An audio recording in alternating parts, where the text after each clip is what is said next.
Météo qui devrait donc être plutôt favorable pour l'événement que tous les coureurs attendent à Lyon. C'est en effet dimanche que va avoir lieu le Run in Lyon. Une course à pied lancée en 2010 et qui connaît plus de succès à chaque édition. Une course qui se prépare, c'est ce que nous allons voir tout de suite avec Dolores Mazzola. Bonjour Dolores, vous êtes sur la place Bellecour à Lyon. Vous avez chaussé vos baskets ? Pas du tout, Alain. J'ai mis des escarpins, la tenue appropriée, vous l'avez constaté. En revanche, pour vous, je vous ai trouvé un petit dossard. Pardon, il est à l'envers. Je vous ai trouvé un joli petit dossard pour pouvoir participer dimanche à cette épreuve de Run in Lyon. Qu'en pensez-vous ? Eh ben écoutez, 30 001, moi ça me va. C'est parfait. Alors, voilà. Simplement pour vous dire que cette année encore, le Run in Lyon a battu un véritable record d'inscrits. On va en parler tout de suite avec notre invité. Bonjour. Bonjour. Alors, combien de participants cette année ? 33 000 personnes au total. Pour la 7e édition, 33 000 personnes. Alors, tous sont inscrits sur 3 courses différentes. Alors, si vous pouviez nous donner un petit peu donc les il y a chiffres. 10 km, semi-marathon et marathon. Sur le 10 km, on accueillera 16 500 personnes. Sur le semi-marathon, 12 500. Et sur le marathon, 3 000 personnes. D'accord. Alors, on le voit ici. Tous ces gens qui sont derrière nous sont là, Alain, pour venir retirer leur dossard. On a vraiment une affluence incroyable. C'est dire un petit peu le succès de cette édition du Run in Lyon. Comment on explique aujourd'hui le fait que le running, ça prenne tant que ça ? C'est un petit peu un phénomène, une tendance, un phénomène de société. Il faut dire que c'est facile de pratiquer la course à pied. Il suffit d'avoir des baskets, un short, un t-shirt, et puis on court. On n'a pas besoin d'aller sur un terrain, on n'a pas besoin de louer ou réserver quoi que ce soit, ni de matériel technique.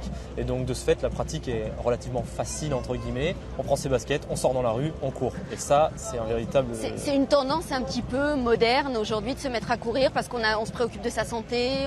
Oui, alors il y a l'aspect aussi sport-santé, effectivement, puisque on parle de plus en plus de la pratique sportive comme remède un peu anti-stress.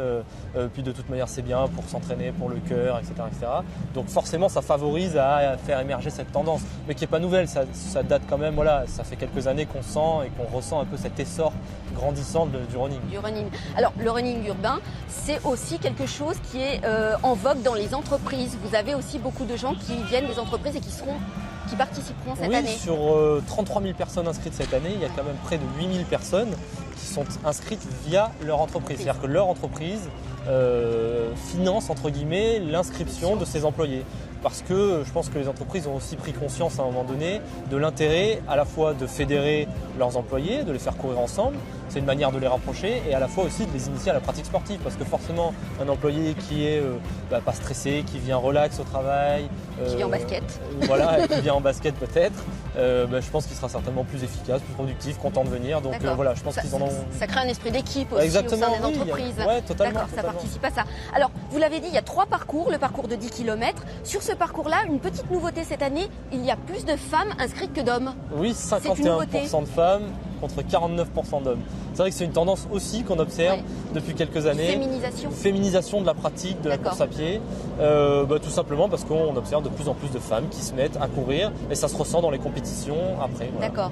Alors, et sur le semi-marathon, là par contre, on a une pratique plus masculine. Sur le marathon également. On attend des sportifs de haut niveau quand même sur le marathon cette année. Sur le marathon, il y a une dizaine, quinzaine d'élites, ce qu'on appelle les élites. C'est des professionnels presque en fait, dont quelques Kenyans, quelques Éthiopiens qui viendront pour essayer d'avoir le meilleur temps possible et décrocher peut-être le record de l'épreuve. Voilà. D'accord. Alors, le départ sera donné pour les 3 épreuves depuis le Kettle Site. L'arrivée se fera place Bellecour, ici même. Exactement. Donc pour les 3 épreuves, elles partiront pas en même temps, c'est ça ? Non, il y a un premier départ qu'on fait pour les marathoniens et les semi-marathoniens à 8h30. Et le 10 km partira, lui, à 11h30.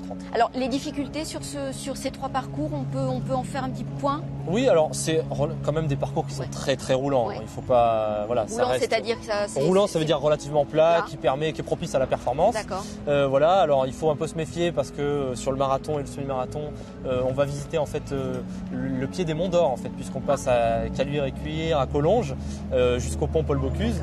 Et donc ça peut être un petit peu linéaire, un petit peu long. Un petit peu ennuyeux aussi. Alors on a tout prévu évidemment, il y a des groupes d'animation qui sont sur le parcours, disséminés un petit peu tout le long du parcours pour justement animer un peu ces zones qui pourraient paraître un petit peu longues. Mais ça peut être le piège. de se retrouver à courir et à perdre un peu son rythme. Voilà, donc c'est un peu le piège. Piégez l'épreuve en fait. Non, Oui, mais ça donne un petit côté festif aussi, parce qu'il faut le rappeler, le 10 km, c'est une épreuve un petit peu familiale. On vient en famille courir, on s'inscrit. Oui, alors on n'a pas que c'est même des grands sportifs. Oui, chacun est là pour faire sa propre performance, mais que ce soit sur l'ensemble des distances. On peut très bien être néo-participant à un marathon, que ce soit le premier. Donc si on fait 4h30 ou 5h, ça reste une performance extraordinaire pour celui qui fait son premier marathon. Donc en fait, à chacun sa performance. Donc on peut venir en famille et puis quelqu'un peut faire le marathon, le fils, le 10 km, etc. Et on a même tout prévu puisque le samedi matin, il y a une course enfant. Alors une course enfant qui se déroulera un petit peu ici sur la place, au milieu du village, c'est ça? Oui, place Bellecour, effectivement, demain matin, samedi matin. Voilà, il y a de 5 ans à 10 ans de départ. Pour les enfants, ils seront à peu près 800 enfants. Alors il y a beaucoup de bénévoles aussi engagés sur le Run in Lyon, c'est parce que c'est quand même une épreuve qui engage beaucoup de gens, pas simplement des coureurs, mais des gens qui participent, Oui, effectivement, on reçoit un bel engouement, il y a une vie associative à Lyon et dans la région, effectivement, dont on est très fiers et très satisfaits. Il y a plus de 800 bénévoles tout le long du week-end qui viennent donner un coup de main, permettre aux gens de retirer leur dossard, sur les ravitaillements, sur le bord des routes, pour assurer la sécurité des concurrents. Donc voilà, et ça, il faut vraiment les remercier parce que sans eux, ce type de manifestation ne peut pas exister. Et je crois qu'ils sont vraiment indispensables à la tenue de ce type d'événement. Alors, une dernière petite chose, c'est la question de la sécurité. Évidemment, cette année, on ne peut pas en faire l'économie de cette sécurité. Je crois qu'il y a eu quand même beaucoup de rencontres avec les élus, avec les autorités. Effectivement, il y a un climat un petit peu tendu actuellement.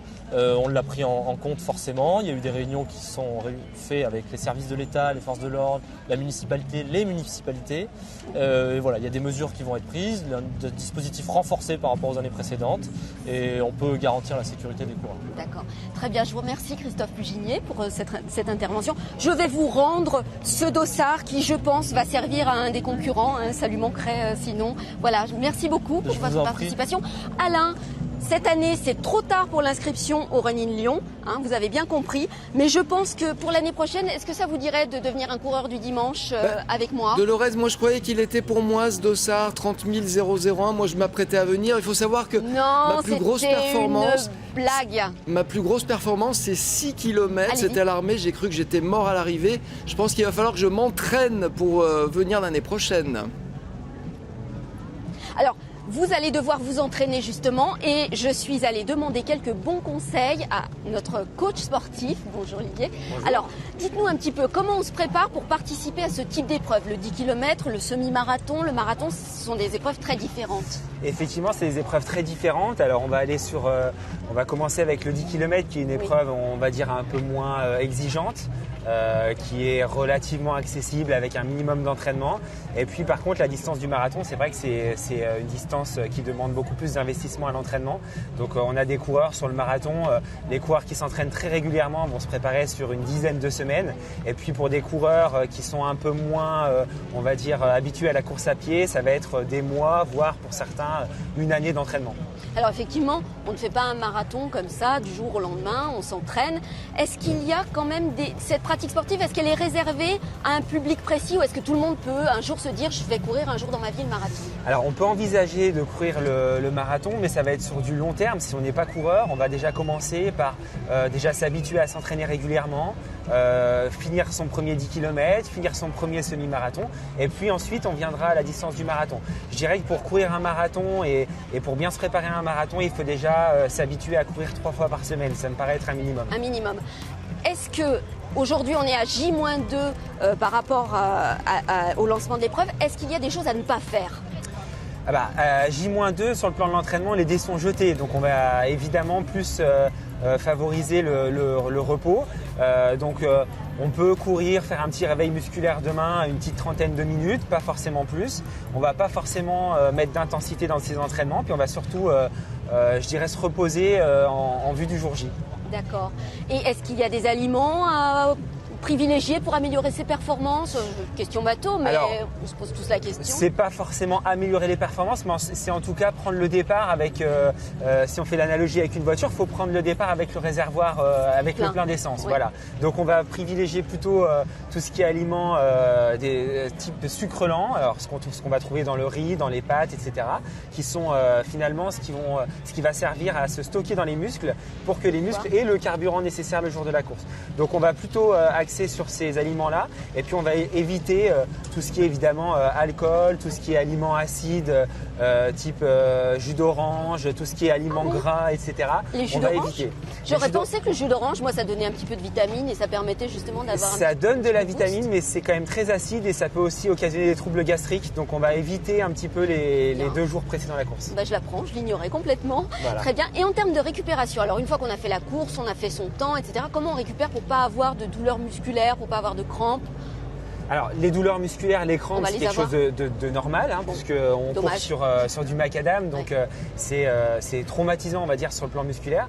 Après la récupération, ça va être des activités douces, ça peut être le massage. On va surtout récupérer par l'alimentation, bien boire, bien se réhydrater, bien manger. J'ai parlé tout à l'heure des réserves de glycogène musculaire, il va falloir les refaire. Donc on va à nouveau mettre un peu de glucides, de sucre lent dans l'alimentation. Et puis après, des activités douces, ça va être les massages, ça va être un bain, ça va être tout ce qui va pouvoir relaxer les muscles et tout permettre à de fait. se reposer Tout à fait. sans souffrir. Exactement, c'est l'objectif. Alors, petite chose, quand on court, parfois il y a des petits signes d'alerte et on se dit je veux dépasser un petit peu la douleur, je veux aller au bout, je veux vraiment finir. Est-ce que c'est toujours judicieux? Alors, il y a faut pas s'écouter un petit peu. je dirais, il y a 2 signes d'alerte évidemment. Hein. Il y a la fatigue qui est logique dans ce type d'épreuve où on se sent au fur et à mesure des kilomètres un peu plus fatigué, on a les jambes lourdes. Oui. Donc ça, c'est quelque chose de normal, c'est quelque chose qu'il faut arriver à surmonter mentalement. Et puis il y a un deuxième type de douleur, c'est des douleurs évidemment entre guillemets anormales, c'est-à-dire des douleurs musculaires ou des palpitations ou quelque chose qui n'est pas habituel à l'effort. Là, évidemment, il va falloir être très vigilant et ne pas pousser son organisme pour mettre son intégrité physique en jeu. Très bien, merci beaucoup Olivier pour toutes Avec ces plaisir. réponses. On le répète aussi, il faut aussi un bon équipement, Alain, pour courir. Alors les 6 km que vous aviez fait à l'armée, qui vous avez un petit peu essoufflé, on peut y remédier. Hein. Il faut justement s'entraîner. Merci beaucoup Dolores. Et vous pouvez enlever vos escarpins, mettre vos baskets. Tout de suite, vous êtes prête avec tous ces conseils. Voilà, donc je rappelle, le n'en ai Running Lyon, pas. le Running Lyon, c'est dimanche.